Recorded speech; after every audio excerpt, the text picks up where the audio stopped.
इसलिए जब कलयुग आया है और मनुष्यों की क्षमताएं, मनुष्यों की सामर्थ्य, मनुष्यों की वृत्तियां और प्रदूषित सब अन्न, वायु, जल आदि, तो भी शंका नहीं करनी चाहिए, हम तो प्रसन्न होते हैं।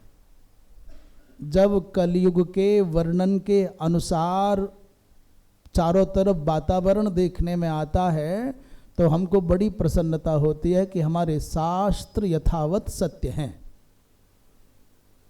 पूछेंगे साहब, आप कहते हो सतयुग में 1,00,000 वर्ष तक तपस्या की, इतने 1000 वर्ष तक ये बिना पानी के, बिना जल के ऐसे रहे, ये सब कल्पना है।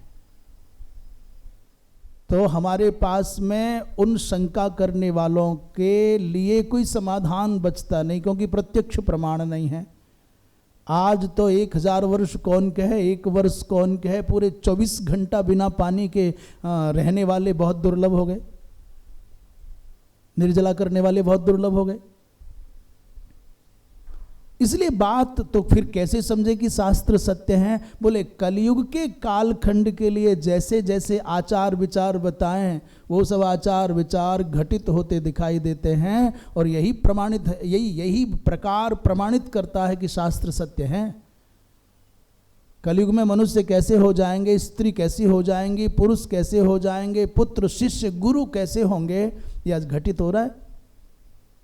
तो जब कलयुग के लिए लिखे गए वचन यथावत मनुष्यों के आचरण से चरितार्थ होते दिख रहे हैं, तो इसका तात्पर्य सिद्ध होता है कि त्रेता, द्वापर, सतयुग आदि में भी जो लिखा गया है वो सत्य ही था। तो प्रसन्न होना चाहिए। अब चलते हैं आगे, आज के प्रकरण को आगे बढ़ाते हैं। भैया, मनुष्य अकेला ही आता है और अकेला ही जाता है। आप तक ये संदेश पहुंच रहा है तो हम आपसे भी एक प्रश्न कर रहे हैं, 3 प्रश्न करेंगे, आधा हम बोलेंगे और आधा आप बोलोगे। हम कहेंगे मनुष्य अकेला ही आता है, और दूसरी बात क्या होगी? बोलो आगे क्या? अकेला ही जाता है। और एक बात और कह दें, मनुष्य खाली हाथ आता है, और इसमें कौन से शास्त्र के ज्ञान की आवश्यकता है?